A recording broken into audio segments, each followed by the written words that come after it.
Vertel ons 'n bietjie hoekom het julle vandag besluit om uit te kom en te march? Ons het nou gehoor gehad van die abuse en violence teen ons jong kinders.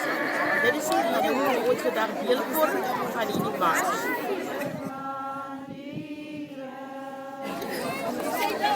Ons wil nie die drugs moet stop in die dorp, want daar word veel drugs en verskillende soorte drugs en ons kinders word vernietig.